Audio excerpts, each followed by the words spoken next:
സംസ്ഥാനത്ത് ഇന്നലെ വരെയുള്ള കണക്കുകൾ പരിശോധിക്കുമ്പോൾ അവസാനത്തെ ട്രെൻഡുകൾ വരുന്നത് എല്ലാ മണ്ഡലങ്ങളുടെയും കണക്കുകൾ കിടക്കുമ്പോൾ വളരെ വലിയ UDF ട്രെൻഡിലേക്ക് കാര്യങ്ങൾ മാറിയിട്ടുണ്ട്. ഇന്നലെ വരെ ഒരു 80 സീറ്റ്, 82 സീറ്റ്, 85 സീറ്റ് എന്നൊക്കെയാണ് പറഞ്ഞിരുന്നെങ്കിൽ അതും കഴിഞ്ഞ് 90 കടന്ന് 100ലേക്ക് പോയാലും അത്ഭുതമില്ല എന്നുള്ള നിലയിൽ UDF നന്നായി നില മെച്ചപ്പെടുത്തിയിട്ടുണ്ട്. അതേസമയം ഇത് ഹങ് അസംബ്ലി വരുമോ, തൂക്ക് അസംബ്ലി വരുമോ?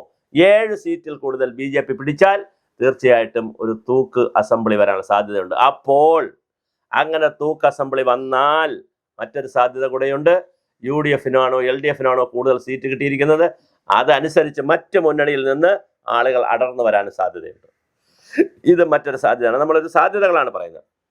ഒന്നുകിൽ വളരെ കൃത്യമായി 90 സീറ്റിലധികം കയറി 100 സീറ്റോളം പിടിച്ചുകൊണ്ട് തന്നെ സതീശന് വനവാസത്തിനൊന്നും പോകാതെ ശക്തമായൊരു UDF തരംഗമുണ്ടാകും സംസ്ഥാനത്ത്. അങ്ങനെയാണെങ്കിൽ ഒരുപാട് സീറ്റുകൾ ഇപ്പൊ VS ശിവകുമാർ തിരുവനന്തപുരത്ത് പറയുന്നു, ഇങ്ങനെ പല മണ്ഡലങ്ങളിലും പറയുന്നുണ്ട്. അങ്ങനെയാണെങ്കിൽ പിന്നെ കൃത്യമായി വോട്ടെടുപ്പ് നടത്തി വളരെ കൃത്യമായ രീതിയിൽ എന്ത് സംഭവിക്കും? UDF അധികാരത്തിൽ വരും. ഇനി അല്ല, ഞാൻ സൂചിപ്പിച്ചതുപോലെ BJP ഒരു 7 സീറ്റോ അതിൽ കൂടുതലോ പിടിച്ചാൽ തീർച്ചയായിട്ടും ഒരു തൂക്ക് സഭയായിരിക്കും വരുന്നത്.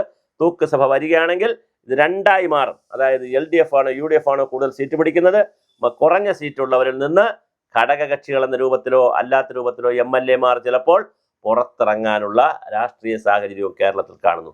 എന്തായാലും പല പല കാരണങ്ങൾ, ഭരണവിരുദ്ധ വികാരമാകട്ടെ, പിണറായി വിരുദ്ധ വികാരമാകട്ടെ, അതാണ് പ്രധാനം. ഭരണവിരുദ്ധമല്ല ഇവിടെ നടക്കുന്നത്. അല്ലെങ്കിൽ 140 MLA-മാരിൽ 99ഓളം വരുന്ന MLA-മാർ LDF-ന്റെ MLA-മാരോടുള്ള എതിർപ്പല്ല. ഇപ്പൊ ഷംസീറും MM മണിയും അങ്ങനെ 4-5 പേർ ഒഴിച്ച് ബാക്കി എല്ലാവരും നിന്നല്ലോ. അവരോടുള്ള എതിർപ്പല്ല ശരിക്കും പറഞ്ഞാൽ. അതേസമയം പിണറായി വിജയനോട് ശക്തമായ എതിർപ്പുണ്ട്. പിണറായി വിജയന്റെ അഭിപ്രായങ്ങളോട്, ഈ 5 വർഷത്തെ വികസന കാഴ്ചപ്പാടുകളോട്, നടപ്പിലാക്കിയ രീതികളോട്, ശബരിമലയിലെ വിഷയങ്ങളോട്, PM ശ്രീയിലെ വിഷയമെടുത്താൽ, എന്ത് വിഷയമെടുത്താലും വളരെ വലിയ ആന്റി ഇൻകംബൻസും 270 കോടിയിൽ പരം രൂപ കൊടുത്തുകൊണ്ട് മറ്റാരുടെയും മുഖമില്ലാതെ പിണറായി വിജയൻ എന്ന് പറയുന്ന ഏകഛത്രാധിപതിയുടെ ഏകാധിപത്യം എന്നുള്ള നിലയിൽ, അങ്ങനെ ചിന്തിപ്പിക്കുന്ന നിലയിൽ കേരളമാകെ പരസ്യം ചെയ്ത ഫ്ലെക്സ് ബോർഡുകളൊക്കെ ചെയ്തത് വിനയായി മാറുകയാണ്. അതാണ് ഇന്ന് കാണുന്ന അവസ്ഥ. ശരിക്കും ഇത്രയും പബ്ലിസിറ്റി പിണറായി വിജയൻ എന്ന വ്യക്തിക്ക് കൊടുക്കാൻ പാടില്ലായിരുന്നു. അത് വിനയായി മാറുകയാണ്. കാരണം അങ്ങനെയുള്ള ഒരു ഒന്നാം ഭരണത്തിലിരുന്ന് 5 വർഷം ഇരുന്ന് കോവിഡും പിന്നെ പ്രളയവും ഒക്കെ കൈകാര്യം ചെയ്ത ഒരു പിണറായി വിജയനെ അല്ല രണ്ടാം ഭരണത്തിൽ ജനങ്ങൾ കണ്ടത്.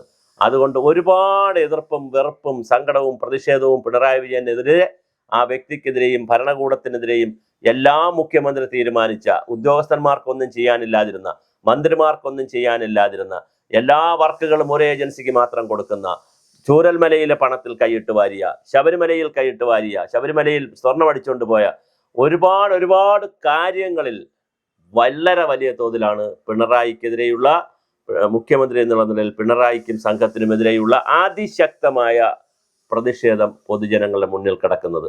അവിടെ കൊണ്ട് അദ്ദേഹത്തിന്റെ ഫോട്ടോ കൂടി വെച്ചാൽ വീണ്ടും അത് ആളുകൾക്ക് ഇരട്ടി പെട്ടെന്ന് കാര്യങ്ങൾ ഓർത്തെടുക്കാൻ കഴിയും, കണക്ട് ചെയ്യാൻ പറ്റും. അങ്ങനെ ഒരു അബദ്ധം കൂടി ആയിട്ടുണ്ടോ ഈ തെരഞ്ഞെടുപ്പിനെന്നുള്ളത് നമുക്ക് കാണേണ്ടിയിരിക്കുന്നു. എന്ത് തന്നെ ആയിരുന്നാലും മനോഹരമാണ് തിരഞ്ഞെടുപ്പ്, രസകരമാണ് തിരഞ്ഞെടുപ്പ്. തീർച്ചയായിട്ടും UDF-ന് ഒരു അപ്പർ ഹാൻഡ് ഇപ്പോൾ നിൽക്കുന്നു.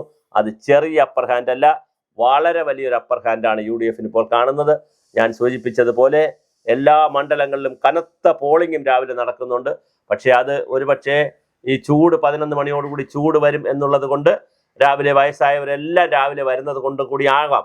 അപ്പോൾ എന്തായാലും വളരെ വലിയ ക്യൂ ആണ്. നമ്മളിപ്പോൾ ചാനലുകൾ വഴിയൊക്കെ നോക്കുമ്പോൾ മോഹൻലാൽ അടക്കമുള്ള ആളുകൾ, സുരേഷ് ഗോപി, അതുപോലെ തന്നെ പ്രധാനപ്പെട്ട പ്രമുഖരെല്ലാം വോട്ട് ചെയ്ത് കഴിഞ്ഞു. VD സതീശൻ, പിന്നെ നേതാക്കളൊക്കെ ആൾറെഡി വോട്ട് ചെയ്യുകയോ ക്യൂലുമൊക്കെയാണ്. അപ്പോൾ വളരെ വലിയ ഒരു പങ്കാളിത്തമാണ് കാണുന്നത്. 80% പോയാലും അത്ഭുതമില്ല. അങ്ങനെ 80% വരെ പോളിംഗ് പോവുകയാണെങ്കിൽ അത് UDF-ന് വലിയ പ്രശ്നം നടക്കും. ഇനി ഇതിനകത്തുള്ള ഒരു കാര്യം കൂടെ ഞാൻ പറയട്ടെ. ഇന്നത്തെ ട്രെൻഡ് വെച്ചുകൊണ്ട് എല്ലാ രാഷ്ട്രീയ പാർട്ടികളും നിർദ്ദേശം കൊടുത്തിട്ടുണ്ട്, ട്രെൻഡ് നോക്കി അപ്പുറത്തേക്ക് ഡീൽ അടിച്ചോളാൻ. അത് പണം കൊണ്ടുള്ള ഡീലൊന്നുമല്ല. നമുക്ക് ട്രെൻഡ് നോക്കാം. BJP ജയിക്കില്ലെങ്കിൽ CPM-കാർക്ക് വോട്ട് കൊടുക്കുക, BJP ജയിക്കില്ലെങ്കിൽ കോൺഗ്രസിന് വോട്ട് കൊടുക്കുക, BJP തോൽപ്പിക്കാൻ കോൺഗ്രസിന് വോട്ട് കൊടുക്കുക, BJP തോൽപ്പിക്കാൻ CPM വോട്ട് കൊടുക്കുക. ഇങ്ങനെ അങ്ങോട്ടും ഇങ്ങോട്ടും ക്രിസ് ക്രോസ് വോട്ട് കൊടുക്കാനുള്ള നിർദ്ദേശങ്ങളും ആൾറെഡി പോയി കഴിഞ്ഞു എന്നുള്ളതാണ്. അപ്പോൾ അതുകൊണ്ട് തന്നെ മനോഹരമാണ് ഈ തീരുമാനങ്ങൾ, വളരെ രസകരമാണ് ഈ തെരഞ്ഞെടുപ്പ്. ആ തെരഞ്ഞെടുപ്പിൽ ഞാൻ സൂചിപ്പിച്ചതുപോലെ ഒരു 80% പോളിംഗ് പോവുകയും ശക്തമായ പോളിംഗ് ഉണ്ടാവുകയും ചെയ്താൽ തീർച്ചയായിട്ടും UDF ഈ പറഞ്ഞ പോലെ മാസ്മരിക വിസ്മയ സംഖ്യ കടക്കുക തന്നെ ചെയ്യും. 80-മല്ല 90-മല്ല, ഒരുപക്ഷെ 99 സീറ്റ് കോൺഗ്രസ് നമ്മുടെ LDF പിടിച്ചെങ്കിൽ അതിനേക്കാൾ ഒരു സീറ്റെങ്കിലും കൂടുതൽ UDF പിടിക്കാനുള്ള രാഷ്ട്രീയ സാഹചര്യം ഇന്ന് കേരളത്തിലുണ്ട്. അത് സംഭവിക്കുമോ എന്നുള്ളത് നമുക്കറിയില്ല. എന്തായാലും UDFന് വളരെ അനുകൂലമാണ് കാര്യങ്ങൾ. അതേസമയം പല മണ്ഡലങ്ങളിലും, അത് UDF മണ്ഡലമായാലും LDF മണ്ഡലമായാലും അട്ടിമറി നടക്കാനും സാധ്യതയുണ്ട്. ഒരു ഡസനിലധികം മന്ത്രിമാരെങ്കിലും തോറ്റുപോകാനുള്ള സാധ്യതയും നമ്മൾക്ക് തള്ളിക്കളയാനാവില്ല.